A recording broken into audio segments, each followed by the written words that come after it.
Hello' বন্ধু, current আছামলৈ স্বাগতম। আজি আপোনালোকক মই দেখুৱাবলৈ লৈছোঁ সাঁচি পুলি আপুনি কেনেকৈ প্ৰতিপাল কৰিব, কেনেকৈ ডাঙৰ দীঘল কৰিব আৰু কেনেকৈ লাখ টকাত বিক্ৰী কৰিব। আপোনাক মই যিটো সাঁচি পুলি দেখুৱাই আছোঁ, এই সাঁচি পুলিটো এটা বহুত উন্নত মানৰ সাঁচি গছ, তেলী সাঁচি। এইটো এটা তেলী সাঁচি, সৈটো এটা তেলী সাঁচি পুলি, এইটো এটা। এই অকণমান জেগাতে 10 স্কোৱাৰ ফুট জেগাতে মোৰ 10-12টা সাঁচি পুলি আছে। এই সাঁচি পুলিকেইটা বয়স হৈছে মাত্ৰ 1.5 বছৰ। 1.5 বছৰতে সাঁচি পুলিকেইটা ইমান ধুনীয়াকৈ হৈছে। কিয় হৈছে? ইমান ধুনীয়া হোৱাৰ মূল কাৰণটো হ'ল আপুনি তাৰ গুৰিটো ভালকৈ মন কৰক।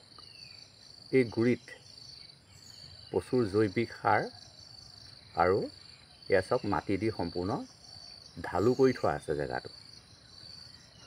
আপুনি অকণমান এইফালে অলপমান জংঘল দেখিছে, তাত এটা খাল আছে আৰু ইয়াত জৈৱিক সাৰ দি পুলিকেইটা ৰোৱা হৈছে। আৰু এই পুলিকেইটা মোৰ ঘৰৰ পৰা চব কাষতে আছে, ৱালৰ কাষতে আছে। এইটো চব মই কোনো এডিট কৰি আপোনালোকক দেখুওৱা নাই, একদম পোনপটীয়াকৈ দেখুৱাই আছোঁ যে মোৰ ৱালৰ একদম কাষতে আছে। ৱালৰ কাষতে মই এইটো কাৰণে ৰুইছোঁ, ৱালৰ পৰা 15 ফুট আঁতৰত আছে এই চব এইবিলাক সাঁচি গছ। এইবিলাক মই ওচৰত কেলৈ ৰুইছোঁ, এইবিলাক মই লাখ টকাত বিক্ৰী কৰিম। আৰু এই পুলিকেইটা মই 10-12 বছৰৰ ভিতৰতে হয়তো লাখ টকা পাব পাৰিম। আমাক আচলতে দীৰ্ঘদিনত পইচা পাম, সেইটো আমাৰ অকণমান অসুবিধা হয়। আমি প্ৰত্যেকেই কৰ্ম কৰি কৰ্মৰ ফলটো বিচাৰোঁ, সোনকালেই বিচাৰোঁ। সেইটো স্বাভাৱিক কথা, কাৰণ আমি ইমান দীৰ্ঘম্যাদী খেতি কৰি কিবা এটা পাম আৰু খাম, তেতিয়া মোৰ পইচাৰ প্ৰয়োজনেই নহ'বগৈ। যেতিয়া 30 বছৰ বা 40 বছৰৰ পিছত এটা সাঁচি পুলিত মই 3 লাখ টকা পাম, কিন্তু তেতিয়া মোৰ 3 লাখ টকাৰ কোনো প্ৰয়োজনেই নহ'ব। গতিকে মোক এতিয়া টকাৰ প্ৰয়োজন আছে, এতিয়াই মই পাব লাগিব। তেতিয়াহ'লে কি কৰিব লাগিব? আমি এই পুলিকেইটাত কঠোৰ শ্ৰম কৰিব লাগিব।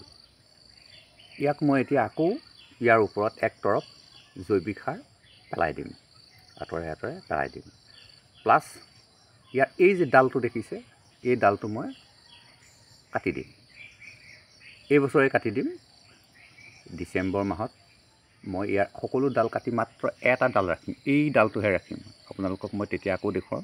সেই গছপুলিটো মই এতিয়া সিহঁতক মানে কি, পাত যেতিয়া হ'ব, গছজোপাত যেতিয়া পাত বেছি হ'ব, তেতিয়া গছজোপাই আহাৰ প্ৰস্তুত বেছিকৈ কৰিব পাৰিব।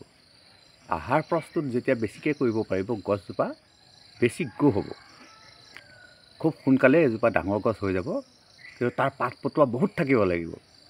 যিমানেই পাত পটুৱা বৃদ্ধি হ'ব, এইজোপা চব কিমান পাত আছে, ইমানখিনি পাত আছে। এটা সৰু পুলি, এইটো পেঞ্চিলডালতকৈ অলপহে ডাঙৰ হ'ব, ইমান ডাঙৰ। এইটো মানে কি, এই ডাঙৰ এটা কলমৰ সমানহে হৈছে। কোৰণালটো সমানো হোৱা নাই, আপুনি ধৰিব পাৰিছে চাগে। কোৰণালটো সমানো হোৱা নাই। আৰু ইয়াৰ ওখ কিমান হৈছে? ই 5 ফুট মাত্ৰ ওখ হৈছে। ইয়াক কিন্তু মই অহা বছৰ 20 ফুট কৰিম। 5 ফুট পুলিটো অহা বছৰ মই 20 ফুট কৰিম, খাটাং কৰিম। কাৰণ এতিয়া ই গুচি যাব, এই ছিজনতে আহিন কাতি, শাওণ ভাদ আহিন কাতি, এই 4 মাহত ই আৰু 5 ফুট ওপৰলৈ গুচি যাব। হেল্ল' বন্ধু, কেনেকৈ কৰিম সেইটোৱে ডাঙৰ কথা। মই কৈছোঁৱে, এই পাতখিনিয়ে যে আপুনি খুব সেউজীয়া দেখিছে, খুব মানে কোমলতা দেখিছে, ই খুব আহাৰ বিচাৰিছে, আহাৰ পাইছে আৰু খুব আহাৰ বিচাৰিছে। ইয়াক এতিয়া খুব দিব লাগিব খাবলৈ। ইয়াৰ এতিয়া মানে যিটো আহাৰ প্ৰস্তুত প্ৰণালী, শালুক সংশ্লেষণ, এই শালুক সংশ্লেষণত ই এতিয়া একদম পকি আছে। এই গছজোপা শালুক সংশ্লেষণৰ কাৰণে একদম পকি আছে। ই বৰাবৰ ইয়াৰ সাৰ তৈয়াৰ কৰিব। আৰু যেতিয়া মই ডিচেম্বৰ মাহত ইয়াৰ ডালপাতখিনি কাটি দিম, কিয় কাটি দিম? ডিচেম্বৰ মাহৰ পৰা ইহঁতৰ শীতশয়ন আৰম্ভ হ'ব। ডিচেম্বৰ মাহৰ পৰা এই গছজোপাই কোনো আহাৰ প্ৰস্তুত নকৰে। যেতিয়া আহাৰ প্ৰস্তুত নকৰিব সেই সময়টোতে মই ইয়াৰ গোটেই ডালপাতখিনি ধুনীয়াকৈ অদৰকাৰীখিনি কাটি দিম। আকৌ যেতিয়া চ'ত মাহ আহি যাব, চ'ত মাহৰ লগে লগে ই আকৌ আহাৰ প্ৰস্তুত কৰিবলৈ লাগি যাব। যেতিয়া প্ৰথম পানী আহিব, চ'তত যেতিয়া বৰষুণ আহিব, অহাৰ লগে লগে ইহঁতি জাকি মাৰি উঠিব। এই পুলিকেইটাই আকৌ আগবাঢ়ি যাবলৈ যত্ন কৰিব। কিন্তু তাৰ আগতেই মই ইহঁতৰ গুৰিত জৈৱিক সাৰ দি নতুনকৈ অলপ মাটি দি ধুনীয়াকৈ ঢাকি দিম। কমচে কম মই ইয়াত 2-3 বস্তা দি দিম, 2-3 বস্তা জৈৱিক সাৰ দি দিম। 2-3 বস্তা বুলি কওঁতেও এটা কথা আহি পৰে, কিমান ডাঙৰ বস্তা? ইয়াত 2-3 বস্তা দিবলৈ হ'লে আপুনি চাপৰ বস্তা নহয়, চাপৰ বস্তা এবস্তাই পাই যাব। আপুনি চিমেণ্টৰ বস্তা, ঠিক চিমেণ্টৰ বস্তাই 4 বস্তা, মানে প্ৰত্যেকটো পুলি গুৰিতেই আপুনি আধা বস্তা মানে 10 কেজি 10 কেজি জৈৱিক সাৰ পেলাই দিয়ক চ'ত মাহত। যেতিয়া আপুনি চ'ত মাহত পেলাই দিব, বহাগ মাহত পানী পাব বা চ'তৰ শেষত পানী পাব। পানী পোৱাৰ লগে লগে সেই জৈৱিক সাৰখিনি মাটিৰ লগত মিশ্ৰণ হ'ব আৰু মাটিত হিউমাছ প্ৰস্তুত কৰিব। সিও এবিধ বেক্টেৰিয়াই, কাৰণ গছজোপাই কেতিয়াও গোবৰ নাখায়। গোবৰত যিটো বেক্টেৰিয়া উৎপন্ন হয় সেইটোহে গছজোপাৰ কাৰণে প্ৰয়োজনীয়। গতিকে আপুনি চ'ততেই দিব লাগিব আৰু বহাগত ই পাই যাব। আৰু ইয়াৰ কাৰণে আপুনি জৈৱিক সাৰ এইকাৰণেই দিব লাগে যে জৈৱিক সাৰ যিমানখিনি গছজোপাৰ কাৰণে উপাদান লাগে সেই গোটেইখিনি জৈৱিক সাৰতহে আপুনি পাব পাৰিব। আপুনি নাইট্ৰজেন দিব পাৰিব, ইউৰিয়া দিব পাৰিব, ইউৰিয়া দিলে আৰু দুগুণে বাঢ়ি যাব। কিন্তু পুলিটো সেইটো আৰ্টিফিচিয়েলেই হ'ল, সেইটো প্ৰাকৃতিক হৈ নাথাকিব। আৰু তাক যেতিয়া আপুনি কৃত্ৰিম সাৰ দিব, সেই পুলিটো কৃত্ৰিমতাৰ ফালে লাহেকৈ ঢাল খাব। সি কিন্তু আপোনাক প্ৰকৃত আঁতৰ দিব নোৱাৰিব। তাৰ পাছত এই গছজোপা যেতিয়ালৈকে 5 ফুট গোলাই নহ'ব, এই পুলিটো যেতিয়ালৈকে 5 ফুট গোলাই নহ'ব, তেতিয়ালৈকে মই ইয়াক প্ৰতিপালেই কৰি থাকিম। আৰু মই তাক পোক লাগিবলৈ নিদিওঁ। পোক লাগিবলৈ দিলে আপুনি পইচা নাপায়। পোক মানে মাল নহয়। পোকে ধৰিলে মাল ধৰে, কিন্তু পোক মানেই মাল নহয়। পোকৰ একেবাৰে আপোনাক মই প্ৰয়োজন নাই বুলি নকওঁ, পোকৰ প্ৰয়োজনটো আছেই, কিন্তু নহ'লেও মাল বনাব পাৰি। পোক নহ'লেও মাল বনাব পাৰি। আৰু তাৰ কাৰণে কোনো বিশেষজ্ঞ নালাগে। আপোনাৰ বাৰীত থকা সাঁচি গছজোপাত আপুনি মাল বনাবলৈ আপোনাক কোনো বিশেষজ্ঞ নালাগে। আপুনিয়ে পাৰিব, ময়ে শিকাই দিম আপোনাক কেনেকৈ সেই গছজোপা ডাঙৰ হ'লে মাল বনাব পাৰিব। মই আগত কিছুমান ভিডিঅ'ত অৱশ্যে কৈ আহিছোঁ, কিন্তু পুনৰ ক'ম যে কেনেকৈ মাল বনাব পাৰিব। কাৰণ এতিয়া মই আপোনাক কৈ কোনো লাভ নাই, কাৰণ আপুনি পুলি ৰুইছেহে। আপোনাৰ পুলি বৰ বেছি 3 বছৰ হৈছে, 2 বছৰ হৈছে, কাৰোবাৰ 1 বছৰ হৈছে। এতিয়া আমাৰ উদ্দেশ্য হ'ল আমি পুলিখিনি ডাঙৰ কৰোঁ। 10টা, মই বেছি টাৰ্গেট দিয়াই নাই। আপুনি 10টা কৰক, কাৰোবাৰ ক্ষমতা আছে 100 কৰক, কোনোবাই 500 কৰক। কিন্তু যিমানেই বেছি কৰিব সিমানেই আপোনাৰ প্ৰফিট কমি আহিব। হেল্ল' বন্ধু, আপুনি ঠিকেই শুনিছে। যিমানেই আপোনাৰ সাঁচি গছ বেছিকৈ ৰুব সিমানেই আপোনাৰ দাম কমি আহিব, কাৰণ আপুনি সিমান গছকেইজোপাত সময় দিব নোৱাৰে। আপুনি 10 জোপা কৰক বা আপুনি 5 জোপা কৰক ভাল সাঁচি। আপোনাৰ যদি ভোলা সাঁচিও আপুনি ৰুইছে, কোনো কথা নাই। ভোলা সাঁচি হ'লে যে মাল নধৰিবই তেনেকুৱা কোনো কথা নাই, কাৰণ ভোলা সাঁচিটো আপুনি লাখ টকা পাব। এতিয়া কথা হ'ল, আমি এই গছ মাল নধৰা গছকেইজোপাত মাল ধৰাবৰ কাৰণে আমি কোনো বিশেষজ্ঞ, কোনো বৈজ্ঞানিক, কোনো চাইণ্টিষ্ট বিচাৰি আনি আমি এই গছত মাল বনাব নালাগে। আপুনি আৰু মই আমি লগ লাগিয়ে এই কামটো এদিন কৰিম। আপুনি খালি ক'ব আপোনাৰ গছজোপা কিমান ডাঙৰ হ'ল। বেছি দিন নহয়, 5 বছৰৰ ভিতৰত আমি 5 বছৰৰ ভিতৰত এই গছকেইজোপা 5 ফুট গোলাই কৰিম বুলি লাগি যাওক। নহ'বও পাৰে, কিন্তু লাগি যাওকচোন, খুব প্ৰতিপাল কৰক। প্ৰতিপাল কি অকল জৈৱিক সাৰ দিয়ক। মোৰ এই গছজোপাত কি আপুনি এডাল লতা দেখিছে নেকি? এই গছকেইজোপাততো মোৰ এডাল লতা নাই, এডাল লতাও বগাবলৈ নিদিব। পৰুৱা বগক, পৰুৱা বগা লাভ আছে। এতিয়া পৰুৱা যিমান বগাই থাকক, এতিয়া মোৰ পৰুৱা বগাই আছে, সেইবিলাক পৰুৱা বগাই থাকক। হেল্ল' বন্ধু, এতিয়া আহোঁ আমাৰ এটা ভাল খবৰ আপোনালোকক দিওঁ। কেলৈ আমি এই গছকেইজোপাত দাম পাম? এইকেইজোপাত গছত আমি এইকাৰণেই দাম পাম, বা আপুনি কৰা খেতিটোত আপুনি সেইকাৰণেই লাখ টকা পাব, সেই ৰহস্যটো মই আপোনাক কওঁ। আমাৰ গোলাঘাট জিলাত এখন আন্তঃৰাষ্ট্ৰীয় মাৰ্কেট গঢ়ি উঠিবলৈ গৈ আছে, শুভাৰম্ভ হৈ গৈছে। যেতিয়া গোলাঘাটতে এখন আন্তঃৰাষ্ট্ৰীয় বজাৰ হ'ব, তেতিয়া পোনপটীয়াকৈ ডুবাইৰ পৰা মানুহ আহি যাব। পোনপটীয়াকৈ মাল নিবলৈ ডুবাইৰ পৰাই মানুহ আহি যাব। আৰু বৰ বেছি 5 বছৰৰ ভিতৰত আমি ডুবাইৰ মানুহ পোনপটীয়াকৈ লগ পাম। তেখেতসকল আহিব, তেখেতসকলে সেই মাৰ্কেটখনৰ পৰা মাল উঠাব। এতিয়া আমাৰ মানুহে গৈ পেলাইনি নাহৰণিত গৈছে, নাহৰণিৰ পৰা হোজাইলৈ গৈছে, হোজাইৰ পৰা আপোনাৰ ডুবাইলৈ গৈছে, ডুবাইৰ পৰা আপোনাৰ বৰডুবাইলৈ গৈছে। ইমানখিনি হোৱাৰ পিছতহে বিক্ৰী হৈছে। তেতিয়া কিন্তু সেই তেনে নহ'ব। তেতিয়া পোনপটীয়াকৈ আমাৰ সেই মাৰ্কেটখনৰ পৰাই, গোলাঘাটৰ পৰাই পোনপটীয়াকৈ মালবিলাক গুচি যাব। আপোনাৰ হাতৰ তলুৱাৰ এফাল, আপোনাৰ হাতৰ তলুৱাৰ এফাল যদি আপুনি ভাল মাল দিব পাৰে, এটা ছটা, তাৰ দাম হয় 2 লাখ টকা। আপুনি মন কৰক। আৰু সেইটো আপুনি নিজেই উলিয়াব পাৰিব। আপুনি মাত্ৰ যত্ন কৰক, যদি পাৰে আমাৰ গাঁৱৰ মানুহ 2-এটাক উৎসাহিত কৰি এই কামটো কৰিব পৰা কৰক। আমাৰ ইয়াত কিন্তু আছে, আমাৰ বহুত হিন্দু মানুহে এই কামটো কৰি আছে। আৰু তেওঁলোকে কিন্তু এতিয়া সমস্যাত পৰিছে, আকৌ সেই নাহৰণিতেই বস্তুটো দিবলগীয়া হৈছে।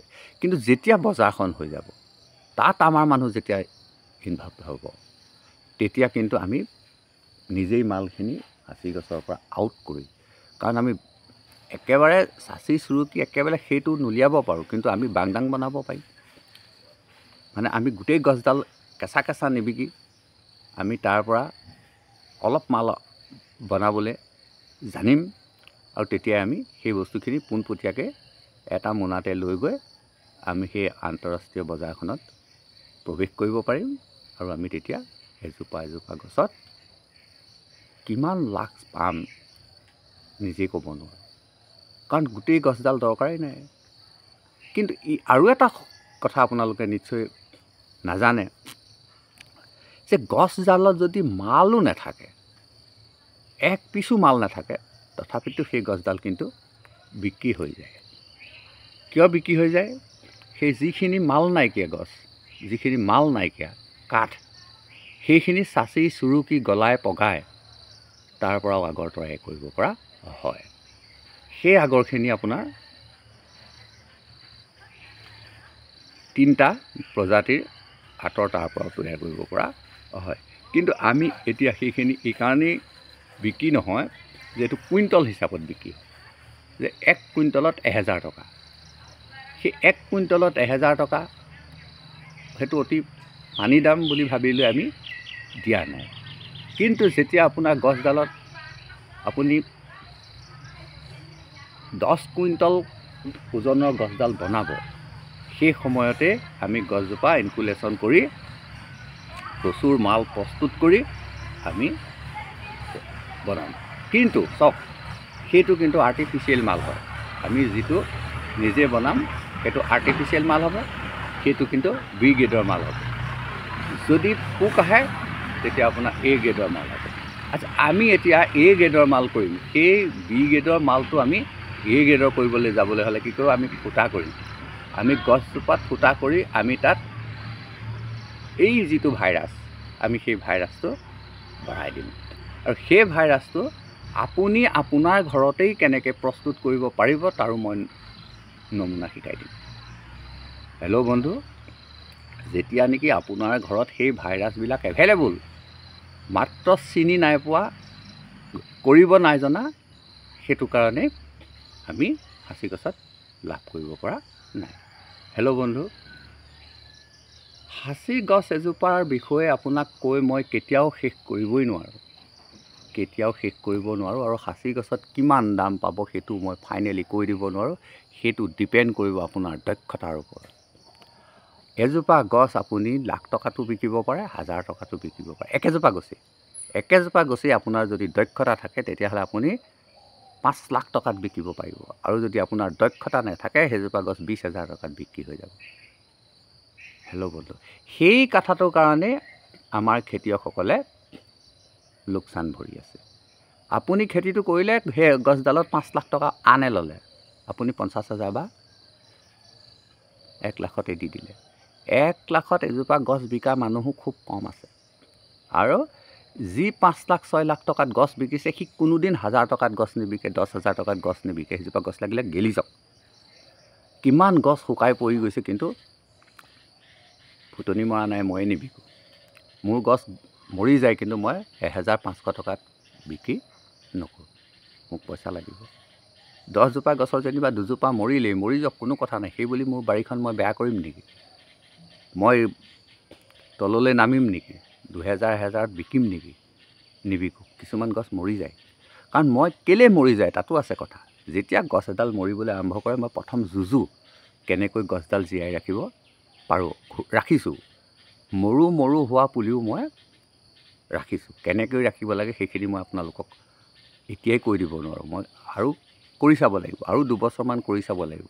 যেতিয়া মই মৰো হোৱা পুলি বচাই দিম, তাৰ পাছতে আপোনালোকক ডিক্লেয়াৰ দিম যে আপোনালোকে এইটো কৰক। এতিয়া চাওক, এই গছজোপা ডাল এটা মৰিছিলে, কিন্তু চাওক মই বচাই দিলোঁ। এইটো পুলি কেনেকুৱা লহপহকৈ ওখ কৰি নিছোঁ, দেখিছেনে? কিমান ওখ কৰি নিছোঁ। এইটো এটা তেলিখাচি পুলি। হেল্ল' বন্ধু, বহুখিনি কথা ক'লোঁ, বহুখিনি কথা পাতিলোঁ। এনেকৈ আমি সাঁচি গছৰ বিষয়ে কথা পাতিবই লাগিব। আৰু মোৰ ভিডিঅ'টো যদি আপুনি স্কিপ কৰি চায়, তেতিয়াহ'লে আপুনি কথাখিনি বুজি নাপাব। আপুনি অকণমান সময় দিবই লাগিব। সাঁচি পুলিটোত যেনেকৈ আপুনি সময় দিব লাগিব, তেনেকৈ আপুনি মোৰ ভিডিঅ'খিনি চালেও অকণমান সময় দিব লাগিব। আপুনি সময় লৈ চাওক। হেল্ল' বন্ধু, এইকেইটা এটা আপোনাক ৰিকুৱেষ্ট কৰিছোঁ, যদি আপোনাৰ সঁচাকৈ সময় নাই, তেতিয়া মোৰ ভিডিঅ'বিলাক আপুনি সময় উলিয়াই চাব। কাৰণ আপুনি যদি মোৰ ভিডিঅ'টো স্কিপ কৰি চায়, বা আপুনি আধা চাই এৰি দিয়ে, তেতিয়াহ'লে মোৰ ভিডিঅ'খিনি ড্ৰপ হৈ যায়।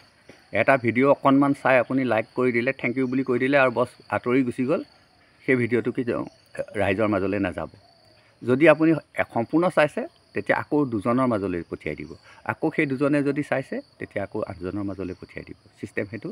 গতিকে আপুনি স্কিপ নকৰিব, আধা চাই নেৰিব, কাৰণ মোৰ ভিডিঅ'বিলাক অকণমান দীঘলীয়া হয়েই। কাৰণ কথাখিনি মই আপোনাক ক'বই লাগিব। মই যদি আপোনাক কথাখিনি নকওঁ, তেতিয়াহ'লে আপুনি কেনেকৈ জানিব, কেনেকৈ আমাৰ মাজত কথা বতৰাবিলাক হ'ব। গতিকে অকণমান দীঘলীয়া হয়। গতিকে দয়া কৰি আপুনি সময় যেতিয়া পায়, আপোনাৰ যেতিয়া হাতত 10 মিনিট সময় এটা থাকিব, তেতিয়া আপুনি চাব। নহ'লে মই 2 মিনিটত আপোনাক ভিডিঅ' এটা দি দিব পাৰোঁ। 2 মিনিটত দি দিলে 1000 ভিউ আহি যায়। কিন্তু মই 2 মিনিটৰ ভিডিঅ'টোত আপোনাক কি দেখুৱাম? অকল এইটো আপুনি চাওক, এইটো পোকে খাইছে, এইজোপা গছ লাখ টকাত বিক্ৰী হ'ব। এনেকৈ কৈ পেলাই নিয়ে যদি মই ভিডিঅ' এটা দিওঁ, আপুনি কি উপকৃত হ'ব? আপোনাৰ কাৰণেই দিছোঁ, গতিকে আপুনি চাবই লাগিব। যদি আপোনাৰ সময় নাই, আপুনি সময় উলিয়াই লৈ চাব। যেতিয়া সময় পাব তেতিয়াই চাব, এইটো থাকিবই। হেল্ল' বন্ধু, এতিয়া কিন্তু আপুনি গছৰ গুটি সংগ্ৰহ কৰক, আৰু 10-12 দিনৰ ভিতৰত গছত গুটি নাইকিয়া হৈ যাব। আপুনি এই 10-12 দিনৰ ভিতৰতেই আপুনি কেইটামান, বেছি নোৱাৰিলেও আপুনি 20টা হ'লেও সাঁচি গুটি আনি আপুনি পচক, আৰু সেইকেইটাৰ পৰাই আপুনি পুলি কৰক। আপুনি সেইকেইটাৰ পৰাই প্ৰচুৰ টকা পাব। হেল্ল' বন্ধু, আজিলৈ আহোঁ, আকৌ লগ পাম। ধন্যবাদ।